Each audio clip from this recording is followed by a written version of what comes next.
Good morning, শুভ সকাল। গতকালকের ভিডিওতে দেখেছেন আমি বোনের বাড়িতে খাওয়া দাওয়া করেই সেখানে ভিডিও শেষ হয়েছে। আমি বোনের বাড়ি থেকে তাড়াহুড়ো করে বাড়ি ফিরে আসি, কারণ কি বাড়িতে কিছু কাজ ছিল। মানে 3টার দিকে, মোটামুটি 3:30টার দিকে বাড়ি চলে আসি। তারপরে বাড়িতে এসে কিছু ঘটনা শুনলাম, এমন ঘটনা, তারপরে ভিডিও করব কি আমি খুঁজেই পাচ্ছি না কি করব। মানে এমন একটা সিচুয়েশান তৈরি হচ্ছে আমার আশেপাশে, আমাদের পরিবারের আশেপাশে। হয়তোবা আমাদের পরিবারটাকে গ্রাম থেকে তাড়িয়ে দেওয়া হবে, বা হয়তো আমাদের পরিবারটাকে হয়তো মেরেই ফেলা হবে, এরকম কিছু প্ল্যান চলছে। মানে আমি অবাক হয়ে যাচ্ছি, কোনো কিছু দোষ না করে এমন পরিমাণে আমার মায়ের সঙ্গে কালকে কিছু হয়েছে, কি বলবো, ভাষায় আমি প্রকাশ করতে পারছি না, বলতে পারছি না কি হয়েছে বা কেন হলো, কি হলো। সেগুলো হয়তো কোনো একদিন বলবো, সবার সামনে তুলে ধরবো। তো এইটুকু বলে রাখি, যাদের ঘরে, যারা অর্থনৈতিকভাবে দুর্বল বা যাদের ঘরে শারীরিকভাবে দুর্বল, তাদের না সমাজে বেঁচে থাকা প্রচুর কঠিন ব্যাপার। কারণ কি, যদি অর্থ না থাকে, শক্তি থাকতো, তাহলে লাঠি নিয়ে লড়াই করা যেত। কিন্তু সেই শক্তি তো আমাদের নাই, বাবারও নাই, মায়েরও নাই, আমারও নাই। তাই হয়তো আমরা সবার কাছে অবহেলিত, সবার কাছে কি বলবো, ঘৃণ্য শ্রেণীর মানুষ, সবার কাছে ছোট মানুষ, আমাদের কোনো ভ্যালু নেই। এমন কিছু ঘটনা কালকে ঘটেছে, যার ফলে আর ভিডিও করিনি। সত্যি বলছি, কি হবে আমি নিজেও জানি না, তবে চেষ্টা করব এমন কিছু ঘটলে সব কিছু তুলে ধরার। আর একটা কথা বলবো, মানুষকে না ততক্ষণ কমজোর ভাবা উচিত যতক্ষণ সে সহ্য করতে পারে। প্রত্যেকটা মানুষের সহ্যের একটা সীমা থাকে। যখন দেওয়ালে পিঠ থেকে যায়, তখন কিন্তু মানুষকে ঘুরে দাঁড়াতে হয়, যেভাবেই হোক। ভাবতে অবাক লাগছে, কিছু কিছু ঘটনা এমন হচ্ছে আমি যেটা ভাবতে পারিনি। যাদের ভাবতাম কাছের মানুষ, তারাই হোক।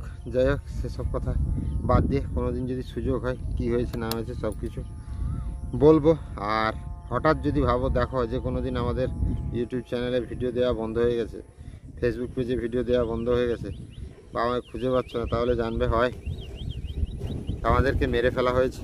কী হবে জানি না, তবে সব কিছু ভুলে গিয়ে আজকে হচ্ছে আমাদের ভোট, তো ভোট দিতে হবে। আর রাস্তাঘাটে দেখতে পাচ্ছ লোক আছে, যাচ্ছে এ বুথ ও বুথ, কারণ আমাদের গ্রামে 2টো বুথ, এদিক ওদিক লোকে যাচ্ছে আসছে, উত্তর বুথ দক্ষিণ বুথ। তো কিন্তু মাইকের কোনো শব্দ নাই, এইটুকু তোমরা দেখতে পাচ্ছ। লাস্ট কিছুদিন আমার ভিডিওতে প্রচুর ব্যাকগ্রাউন্ড নয়েজ আসছিল, আজকে কিন্তু কোনো কিছু নয়েজ নেই। তো আমি বেরিয়েছি, আমাদের বুথ পেরিয়ে একটু সামনের দিকে যাচ্ছি, ঘুরে আসব, তারপরে ভোট দিয়ে বাড়ি যাব, বাড়িতে থাকবো। 25শে মে আজকে আমাদের ভোট, তো ভোট দিতে যেতে হবে। মা অলরেডি ভোট দিয়ে চলে এসেছেন, আর গণতান্ত্রিক অধিকার, সবাইকে ভোট দিতে হবে। তো ভোট দিতে যাব। আর প্রচুর রোদ উঠেছে, বেরিয়েছি। আমাদের এদিকে মোটামুটি শান্তিপূর্ণভাবেই সব কিছু হচ্ছে। তো যাই, টুক করে ভোটটা দিয়ে আসি। সাইকেলটা এখানে বার করা আছে, বাবা ভোট দিতে যায়নি, বাবা ভোট দিতে যাবেন। আর আমি ভোটটা দিয়ে আসি। এদিকে মা রান্না বসে দিয়েছে, ভাত। তো ভোটটা আমি দিয়ে আসি, তারপর কথা হবে। তো সবাই ভোট দিয়ে চলে আসছে, কেউ ভোট দিতে যাচ্ছে, আমি এবার যাচ্ছি ভোট দিতে। রোদ পড়েছে তীব্র, আর সবাই, বয়স্ক মানুষের কাছ থেকে শুরু করে সবাই ভোট দিয়ে আসছে। কাকা, ভোট দিয়ে দিলে? বাহ, গণতান্ত্রিক অধিকার দিতে তো হবে নাকি? তো চলো, সবাই দিয়ে দিচ্ছে, আমিও যাই, ভোটটা দেবো। আর চারদিকে শুধু মেলার মতো পতাকা ঝুলছে, বিভিন্ন রাজনৈতিক দলের পতাকা ঝুলছে, আর তার মাঝখানেই যাচ্ছি যেন মেলা হচ্ছে। তো চলো, দেরি না করে ভোট কেন্দ্রের দিকে এগিয়ে যাই। গণতান্ত্রিক অধিকার, ভোট দেওয়া কমপ্লিট, এই তো আছে ভোট। আর এই ভিডিওটা যারা দেখছো বা দেখবে, অবশ্যই সবাই চেষ্টা করবে আমাদের গণতান্ত্রিক অধিকারটাকে ভোট দিতে, অবশ্যই। আর আমি এই যে আমাদের ভোট কেন্দ্র, এখানে ভোট কেন্দ্র, এখানে সিআরপিএফ দাঁড়িয়েছে, জওয়ানেরা। সাইকেল এখানে পার্ক করে গেছিলাম, তো সাইকেল নিয়ে এবার বাড়ি ফিরবো, কারণ অনেকটাই বেলা হয়ে গেছে। আর ভোটে আমাকে লাইনে দাঁড়াতে হয়নি, কারণ প্রতিবন্ধীদের জন্য ছাড় ছিল, আমি গিয়েছি, সঙ্গে সঙ্গে ঢুকে গেছি আর ভোট দিয়েছি।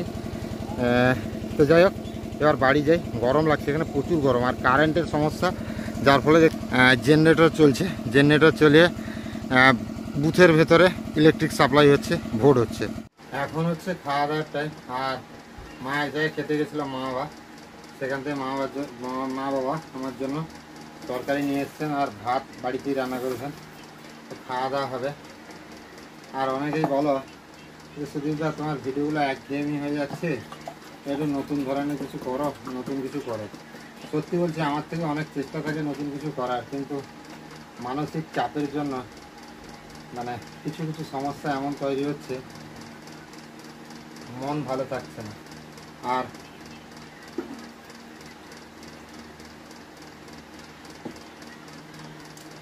একটা ভিডিও করতে হলে, হাসি খুশি থাকতে হলে মনটাকে ভালো রাখতে হবে। জোর করে মনটাকে হাসি খুশি রাখা যায় না। যেরকম এই মুহূর্তে দেখতে পাচ্ছ যে চেষ্টা করছি হাসার, মানে মন থেকে হাসি বেরোচ্ছে না, মুখ থেকে হাসি দিয়ে ভিডিও করতে হচ্ছে। এত সমস্যার মধ্যে আছি আমি বা আমার পরিবার, বলে বোঝানোর মতো নয়। জানি না কতদিন ইউটিউব কন্টিনিউ করতে পারবো বা কতদিন বেঁচে থাকতে পারবো। অন্য কোনো দিন বলবো সব কিছু ঘটনা,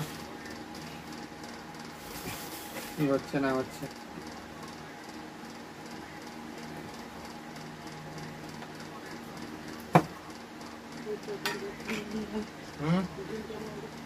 ডিমটা মাখাবে? ডিমটা রেখে দাও, সিদ্ধ বিকালে খেয়ে নেবো। রেখে দাও, বিকালে খেয়ে নেবো ডিমটা। এখন এই তরকারিটা দিয়ে খেয়ে নেবো, খিদা পেয়েছে প্রচুর।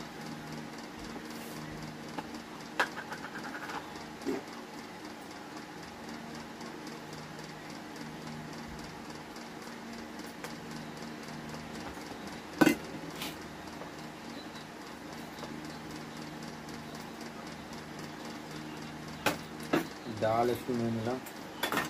ডাল হচ্ছে আমার সবথেকে পছন্দের জিনিস।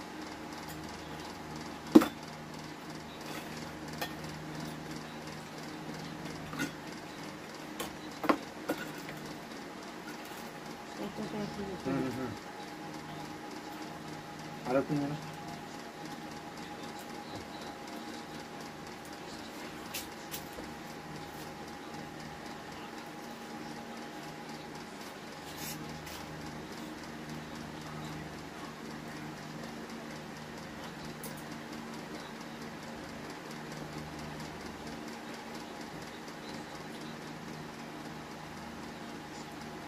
একটা কথা, সব কিছু সহ্য করা যায়, মা বাবার অসম্মান সহ্য করা যায় না।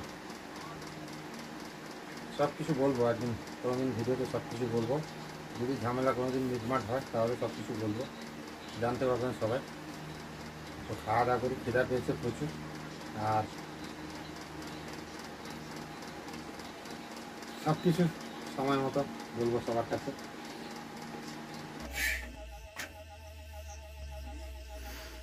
মা, ঝড় তো আসছে আগামীকাল, কি করবে গো? যা করে ভগবান। তো চারদিকে পরিস্থিতিও চলছে, সত্যি সেই ঈশ্বরের উপরেই ভরসা রাখতে হবে, রাখে হরি মারেকে। মায়ের রুটি হয়ে যাচ্ছে আর তাড়াতাড়ি করে নিচ্ছে, কারণ ইলেকট্রিক আজকে সারাদিন প্রচুর যাচ্ছে। গরমটা মা পুরো ঘেমে গেছে, একদম ভীষণ পরিমাণে গরম পড়েছে। তা মায়ের রুটি হচ্ছে, রুটিটা তাড়াতাড়ি করে নিলে একটু আপাতত মা বিশ্রাম করতে পারবে ফ্যান ট্যান চালিয়ে, রাতের কাজটা অনেকটা সমাপ্ত হবে। তো মা সেই রুটি করে নিচ্ছে। আর রুটির সঙ্গে আজকে কী খাওয়াবে মা? ঢ্যাঁড়স ভেজেছ? ঢ্যাঁড়স ভাজা আর রুটি? ডিম সেদ্ধরা আছে না? হ্যাঁ, ডিম সিদ্ধরা খেয়ে নিতে হবে। তো যাই হোক, মা করুক রান্না বান্না। আর চারিদিকের পরিবেশ পরিস্থিতি চলছে, কিছুটা ভিডিওতে বলেছি, আবার বাকিটা বলবো কোনো দিন ভিডিওতে। আর বাবা তো আসেনি এখন। আর আমাদের মোটামুটি আশেপাশে শান্তিপূর্ণভাবে ভোট হয়ে গেল, কোনো জায়গায় গণ্ডগোল নাই। এটা একটা ভালো ব্যাপার, কারণ আমাদের এদিকে সাধারণত গণ্ডগোল হয়ও না। ওই ভোটের সময় কিছুদিন মানুষ রাজনীতি করে, তারপরে ভুলে যায়, সবাই ভাই ভাই হয়ে যায়। তো সেই মতো এখন হচ্ছে রাতে খাওয়া দাওয়ার টাইম। আজকে বাবা পেয়ে গেছে খিদা তাড়াতাড়ি, তো 9:30 বাজেনি, খেতে খাওয়া হয়ে গেছে। কারণ আমাদের ঘরে সাধারণত 10টা বেজে যায় খাওয়া দাওয়া করতে, কিন্তু আজকে 9:30টার সময় খাওয়া দাওয়া হচ্ছে। দেখতে হচ্ছে কুঁদরি ভাজা, সরি কুঁদরি না, ঢ্যাঁড়স ভাজা আর রুটি। ঢ্যাঁড়সকে নামা একটু সর্ষে বাটা দিয়ে মাখা করলে রুটি খেতে আর ভালো লাগতো।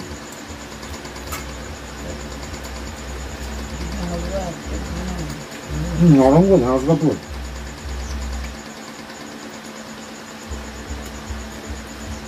বাবা হাট থেকে ঢ্যাঁড়স বেশি করে আনবে না, ঢ্যাঁড়স এখন রেখে দিলেই শক্ত হয়ে যায়। 500 গ্রাম দিয়ে দেবো। 500 গ্রাম করে আমার ঠিক আছে, বেশি সস্তা দিলেও বেশি আমার দরকার নেই। মানে কুঁদরি বা অন্য সবজি তবু থাকবে।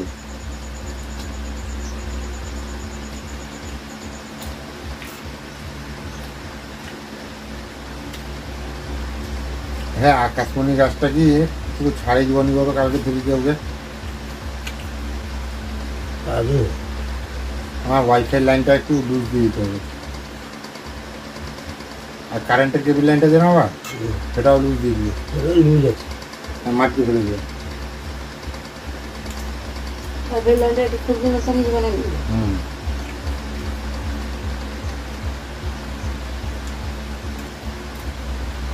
সমস্যা হবে আমরা ধরবো।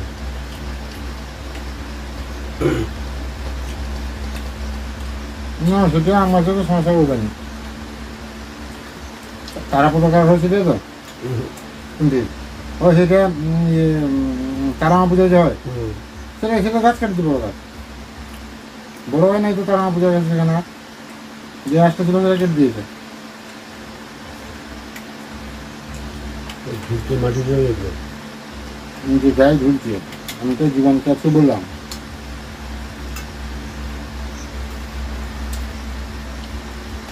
আর সব থেকে বড় বাবা কি ঝড় আসবে করবে রাতে, মাঝরাতে।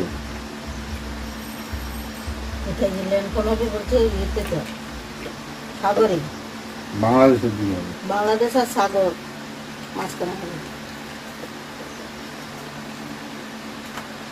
প্রভাব পড়বে প্রচুর।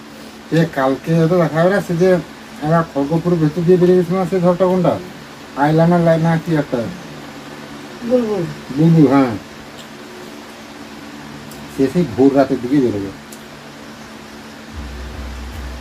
কারণ আজ এতক্ষণ পর্যন্ত বর্তমান আকাশ ভালো আছে। হ্যাঁ, কালকে রাত থেকে বৃষ্টি শুরু হবে, কিন্তু আমাদের যে বৃষ্টি কম হয়ে যাচ্ছে। ভারী বৃষ্টি দেবো, অতি ভারী সতর্কবার্তা দিয়েছে। সেটা এতেই পূর্ব মেদিনীপুর, তবে আমাদের পশ্চিম মেদিনীপুর, তো আমার কোন বঙ্গ? আমরা তো উত্তরবঙ্গ, আমরা দক্ষিণবঙ্গ, আমাদের জেলাটা পূর্ব মেদিনীপুর, তা দক্ষিণবঙ্গ কোথায়? মানে বৃহস্পতিবার শুক্রবার বন্ধ হবে বৃষ্টি না, আরে সোমবার মঙ্গলবার। সোমবার পর্যন্ত হবে। তো যাই হোক, কথা বলতে বলতে খাওয়া দাওয়া শেষ হয়ে গেলো। কালকে অনেক কিছু গুছানো গোছানো ব্যাপার আছে, কারণ ঝড় আসবে যখন বলছে, যেগুলো অগোছালো আছে গুছিয়ে নিতে হবে। তো সবাই সাবধানে থাকুন, ভালো থাকুন, আর ঝড়ের থেকে বেঁচে থাকুন, সাবধানে থাকুন একটু ঝড়ের সময়। আর যাদের ঘর বাড়ি নড়বড়ে আছে তারা অবশ্যই অন্য কোথাও আশ্রয় নেন ঝড় থেকে বাঁচার জন্য। তো শুভরাত্রি, দেখা হবে আবার একটা নতুন ভিডিওতে। ততক্ষণ ভালো থাকুন, সুস্থ থাকুন।